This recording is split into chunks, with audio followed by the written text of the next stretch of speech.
There is a phase in life that most people misunderstand, a phase where nothing dramatic seems to be happening on the outside, yet everything meaningful is being rearranged within you. This is the phase where you are not being displayed, not celebrated, not even noticed, and the mind quickly labels it as stagnation or failure. But this is not stagnation, this is incubation. Nature never rushes what is alive. If a seed is pulled out of the soil every day to check whether it is growing, it will never become a tree. It needs darkness, pressure, and time. In the same way, when life places you in the background, it is not pushing you away, it is drawing you inward. Many people want visibility before stability. They want recognition before readiness, but life does not work like that. If something precious is exposed too early, it becomes vulnerable. When you are kept away from the spotlight, it is not because you are unworthy. It is because you are unfinished. What is unfinished must be protected, not promoted. Silence becomes a shelter. Obscurity becomes a classroom. In this space, you are not performing for anyone, so you are forced to meet yourself honestly. There is no audience to impress, no applause to distract you from your inner state. This is where the deeper work happens. When no one is watching, your intentions become clear. You see whether you are driven by purpose or by approval. You learn whether your strength is borrowed from praise or rooted in awareness. Life uses this quiet phase to strip away false identities, the labels, the roles, the masks, and leaves you face to face with your raw self. This can feel uncomfortable, even lonely, but it is necessary. If you cannot sit with yourself in silence, how will you stand firm in noise? Think about it. Everything that carries power in existence is prepared in secrecy. The womb is hidden, yet it produces life. The roots of a tree are invisible, yet they determine how high it can rise. If your roots are shallow, any storm will uproot you. So life takes time to grow you downward before allowing you to grow upward. This downward growth is not glamorous, but it is essential. In this phase, you may feel overlooked while others seem to be moving ahead. This comparison is the greatest trap. You are not in competition with anyone's timeline. A fruit that ripens early does not necessarily taste better. Some things must mature slowly to carry depth. If you are ripening slowly, it is because what you carry is meant to nourish many, not just impress a few. There is also a subtle discipline being built in this hidden phase. When rewards are absent, commitment is tested. When results are delayed, sincerity is revealed. You continue not because you are being seen, but because something within you knows this is meaningful. This is how integrity is born, not in success, but in persistence without validation. Let me ask you directly, can you remain devoted when no one acknowledges your effort? Can you keep your inner balance when the outer world offers no confirmation? If you can, you are being shaped into someone who will not be corrupted by attention when it comes. This is not punishment, this is preparation. Life is intelligent. It will not place you on a stage if you are not stable in your center. Otherwise, what should elevate you will destabilize you. So if you feel hidden right now, do not resist it. Use it. This is the time to deepen your awareness, refine your clarity, and strengthen your inner posture. When the moment arrives, you will not rise because you forced your way forward. You will rise because you are rooted. There is something deeply unsettling about waiting when you do not understand why you are waiting. The mind rebels against delay because it wants immediate confirmation, quick movement, visible progress. When things do not move according to expectation, impatience disguises itself as logic and begins to whisper that something has gone wrong. But delay is not life malfunctioning. Delay is life calibrating. Existence does not operate on urgency, it operates on intelligence. What arrives too soon often leaves too quickly. When you experience delay, the first assumption is usually that you are being held back. But consider this carefully. What if you are being held asterisk together asterisk? Many things fall apart not because they were wrong, but because they were early. The structure was not ready for the weight it was about to carry. So life pauses you not to frustrate you, but to strengthen the foundation that must support what is coming. Look closely at your own impatience. Is it really about time, or is it about fear? Fear that you are falling behind. Fear that others will overtake you. Fear that your moment may never arrive. These fears arise when you measure life through comparison instead of awareness. Existence does not compare, it unfolds. A river does not rush because another river reached the ocean sooner. It moves at its own rhythm, shaped by terrain, depth, and purpose. Delay teaches you something that speed never can. It teaches you endurance without bitterness, effort without immediate reward, trust without evidence. In waiting, your nervous energy is exposed. You begin to see how dependent you are on outcomes for your inner stability. This is the work. Delay reveals whether your peace is conditional or rooted. If peace collapses the moment progress slows, then progress itself was never the problem. Many people want results without resilience. They want arrival without the capacity to stay. But if something meaningful were handed to you before you were internally prepared, it would not elevate you. It would overwhelm you. Life waits until your nervous system can handle the intensity of what you are asking for. Otherwise, success becomes anxiety, attention becomes pressure, and responsibility becomes burden. Ask yourself honestly, if everything you desire arrived today, would you have the inner balance to hold it gracefully, or would it scatter you? Delay answers this question without words. It stretches you quietly, expanding your emotional range, sharpening your discernment, deepening your patience. These qualities cannot be rushed. They mature only through time and friction. This is why delay often feels heavier than struggle. In struggle, at least you are moving. In delay, you are suspended. And suspension challenges your trust more than resistance ever could. Yet it is in this suspension that clarity emerges. You begin to separate what you truly need from what you merely want. You learn to sit with uncertainty without trying to control it. This is a powerful inner shift. Engage with this moment instead of fighting it. Notice how delay invites you inward. It asks you to refine your intentions, to stabilize your energy, to stop chasing and start aligning. This is not wasted time. This is alignment time.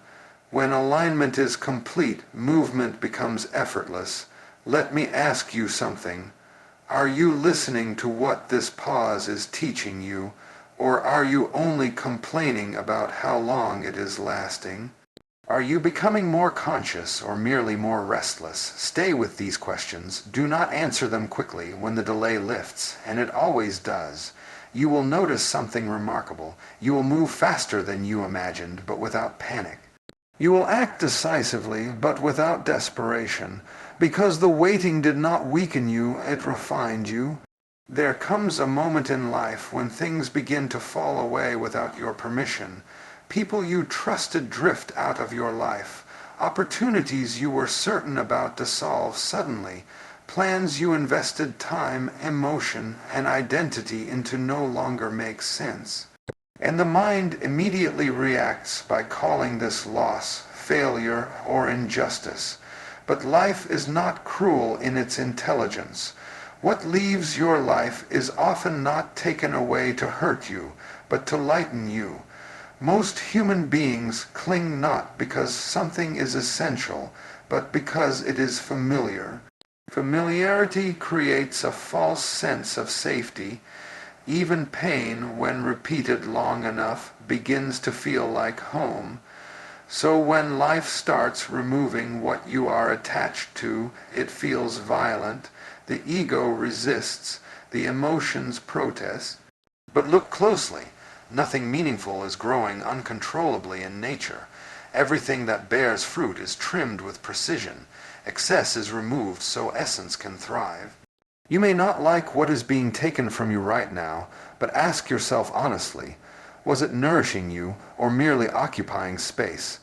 Many relationships exist not because they are aligned, but because they are habitual.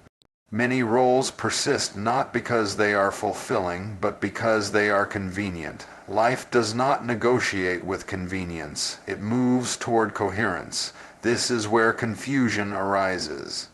You think something precious is being removed, but in truth, what is being removed is what no longer matches who you are becoming. Growth always creates mismatch. The old cannot accompany the new indefinitely. If everything stayed the same while you evolved, you would be pulled in opposite directions. So life intervenes, not gently always, but accurately. There is also a deeper reason this pruning feels painful.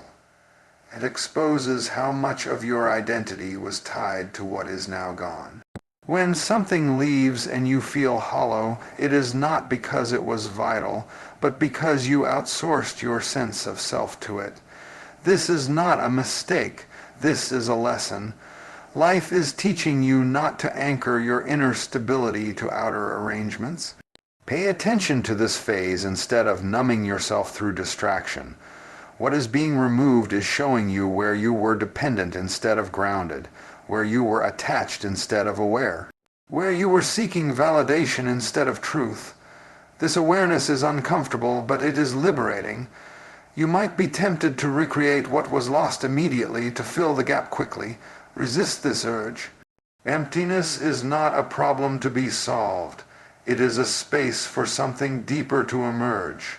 If you rush to fill it, you will bring the same patterns back in different forms. Sit with the space.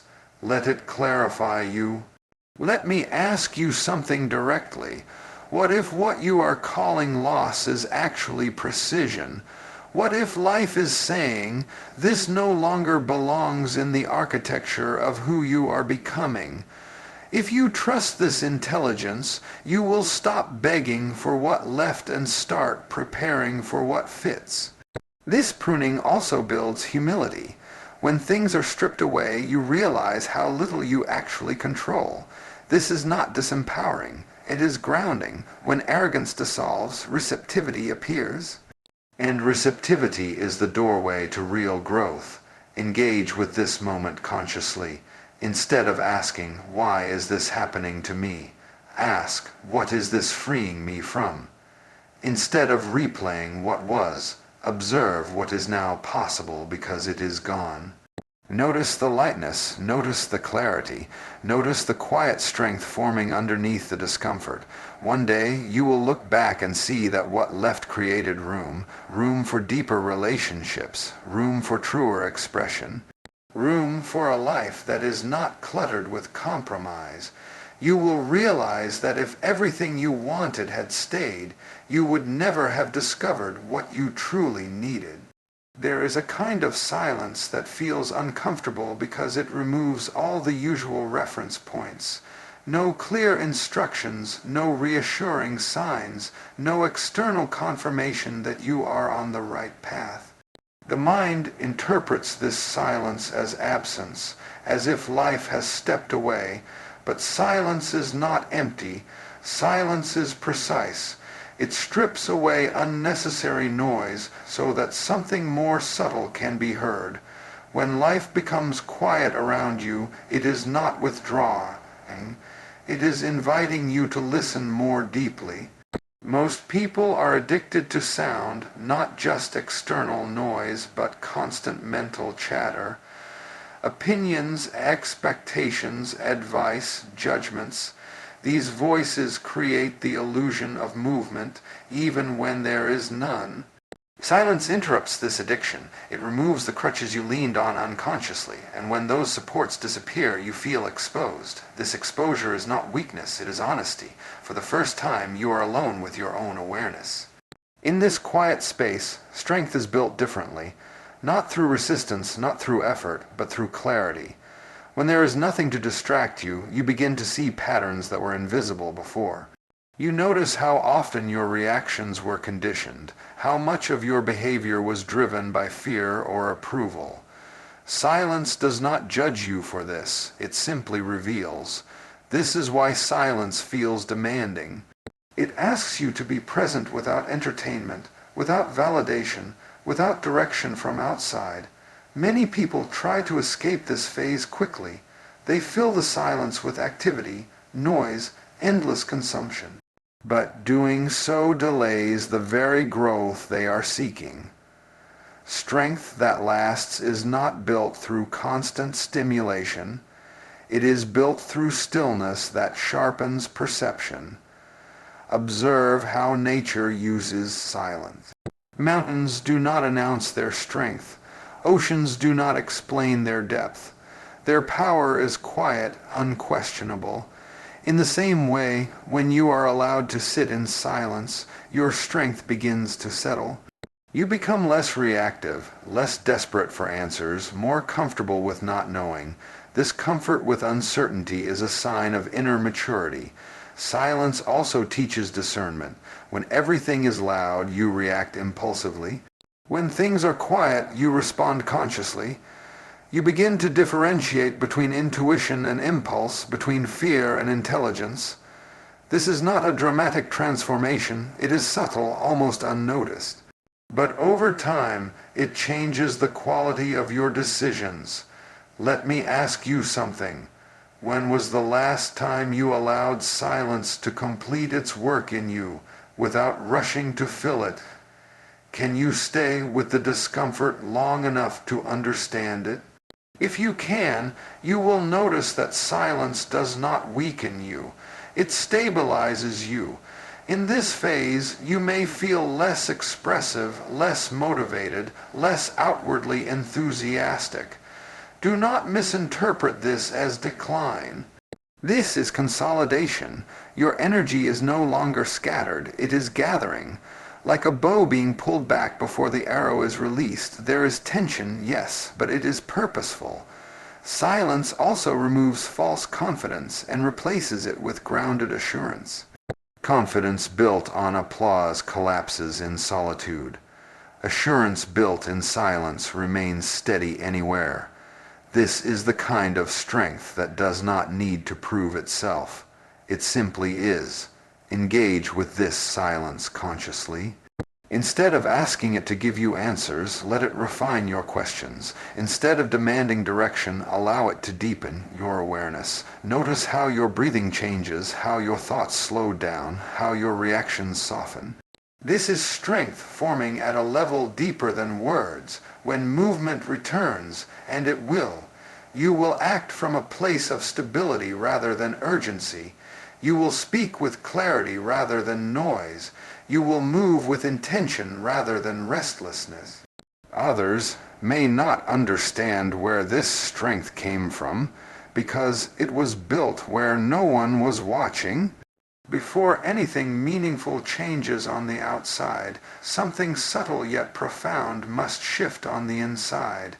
This is the part most people overlook because it does not announce itself with visible results. There is no applause for inner alignment, no recognition for emotional maturity, no immediate reward for inner clarity. And yet, without this inner work, any outer success becomes unstable. Life is not interested in decorating a house whose foundation is weak. It waits until the inner structure can support the outer expansion. Most people chase outcomes. They want position, recognition, influence, comfort. But very few people pause to ask whether their inner state can hold what they are asking for. If power arrives before humility, it corrupts. If success arrives before balance, it overwhelms. If responsibility arrives before awareness, it exhausts. So life works quietly, patiently, on the unseen dimensions of your being before allowing visible changes to unfold. This inner work is not glamorous. It shows up as emotional discipline when you would rather react. It shows up as honesty when excuses would be easier. It shows up as self-awareness when blame feels more comfortable. You begin to notice your patterns, how quickly you seek validation, how easily you are disturbed, how often fear disguises itself as ambition. This noticing is not meant to shame you, it is meant to free you. When inner work begins, you may feel slower, more reflective, less driven by urgency. This can be confusing, especially in a world that celebrates constant motion. But this slowing down is not regression, it is recalibration. You are learning to act from clarity rather than compulsion, from intention rather than impulse. This is a powerful shift. Ask yourself this honestly. Are your desires coming from fullness or from lack? Are your actions rooted in awareness or in insecurity? Inner work forces these questions to the surface. And these questions are uncomfortable because they dismantle false motivation. But only what is false needs dismantling. You may notice that during this phase, life tests you not with big events, but with small triggers, a delayed response, a misunderstood intention, a minor disappointment. These moments are not random. They are training grounds. How you handle small disturbances determines how you will handle larger ones. If you lose your balance over the small, the large will shake you completely. This is also where humility deepens. You realize how often your sense of worth was tied to achievement or approval. As those external reinforcements fade, you are invited to discover a quieter confidence, one that does not need constant confirmation. This confidence is not loud. It does not compare. It does not prove. It simply stands. Engage actively with this inner work. Do not wait for life to force it upon you. Observe your reactions. Notice where you tighten, where you resist, where you cling. These are not flaws. They are doorways. Every reaction is pointing to something unresolved. If you stay present instead of defensive, resolution happens naturally. Let me involve you directly. When something doesn't go your way, do you immediately try to control the situation, or do you first look at your inner response? When someone challenges you, do you protect your image, or do you examine your awareness? These moments are where inner maturity is built. As this inner alignment strengthens, something interesting happens. Outer opportunities may still be delayed, but your relationship with delay changes. You are no longer restless. You are no longer desperate.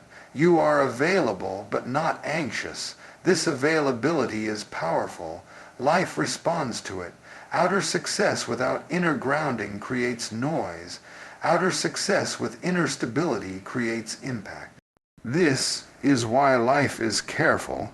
It does not rush the reward. It waits until your nervous system is calm enough, your perception is clear enough, and your ego is flexible enough to allow growth without collapse. One day, when the outer shift finally comes, you will notice how natural it feels. No shock, no overwhelm, no loss of balance. Others may be surprised by how smoothly you handle it, unaware of the long inner preparation that made it possible.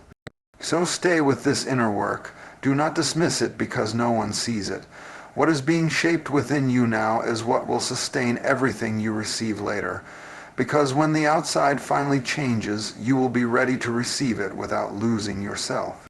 There is a certain intensity that enters life when things begin to feel compressed. When expectations rise, responsibilities increase, and the margin for error seems to shrink. This is what most people describe as pressure, and almost everyone tries to escape it. The mind assumes pressure exists to break you, to test your limits, to punish you for something. But pressure, in its truest sense, is not destructive. It is revelatory. It does not create what you are. It exposes what has always been there. Look carefully. Nothing in existence reaches its highest potential without pressure. Without pressure, carbon remains ordinary. With pressure, it becomes a diamond. Without resistance, muscles do not grow, they weaken. In the same way, when life applies pressure to you, it is not questioning your worth. It is activating your depth. Comfort never asks much of you, so it never shows you much about yourself. Pressure demands your attention. It pulls you into the present moment. When pressure arrives, your usual strategies stop working. What you relied on before, certainty, control, approval, begins to fail. This is unsettling, but it is also precise. Life is forcing you to operate from a deeper intelligence rather than surface habits. Under pressure, you can no longer pretend. Your reactions become honest. Your priorities become clear. You see what matters and what does not with striking clarity. Most people waste this moment by resisting it. They complain, compare, collapse inwardly, but pressure is an invitation, not an attack. It asks you to reorganize yourself internally, to drop what is unnecessary, to focus your energy instead of scattering it. Pressure compresses you so that your attention becomes sharp. When attention is sharp, action becomes effective. Notice how pressure changes your perception of time. You stop procrastinating. You stop indulging distractions. Suddenly, what truly matters stands out. This is not accidental. Pressure aligns you with purpose by removing excess. It does not give you new abilities. It reveals dormant ones. Ask yourself honestly, have you noticed that in your most pressured moments you discovered strengths you did not know you had, a calm you didn't expect, a resilience you never practiced, a clarity that surprised you? These qualities were always within you, but comfort never demanded their appearance. Pressure called them forward. There is also humility in pressure. It shows you the limits of ego. When situations become intense, arrogance dissolves quickly. You realize how little control you truly have. This realization is not meant to weaken you. It is meant to ground you. From this grounding, real power arises, not the power of dominance, but the power of alignment. Engage consciously with pressure instead of fighting it. Instead of asking, how do I get out of this? Ask, what is this shaping in me? Instead of reacting emotionally, observe how pressure influences your breath, your thoughts, your decisions. This observation itself creates space. In that space, intelligence operates. Let me ask you something directly. Are you allowing pressure to make you bitter, or are you allowing it to make you precise? Are you tightening in fear, or are you focusing in awareness? The same pressure that fractures one person sharpens another. The difference is not the situation, it is the relationship with it. Pressure also prepares you for responsibility. Greater roles require greater stability. If you collapse under small stress, how will you remain balanced under larger demands? Life increases pressure gradually, not suddenly. Each phase is a rehearsal. Each challenge is a training ground. Nothing is random. Stay present with this intensity. Do not dramatize it. Do not personalize it. Pressure is not about you. It is about what needs to emerge through you. When you stop resisting, you will notice something subtle. The pressure does not increase. It becomes workable. You move within it instead of against it. One day, you will realize that what once felt overwhelming has become manageable. Not because the pressure disappeared, but because you expanded. Your capacity grew. Your perspective widened. You became stronger without becoming hard.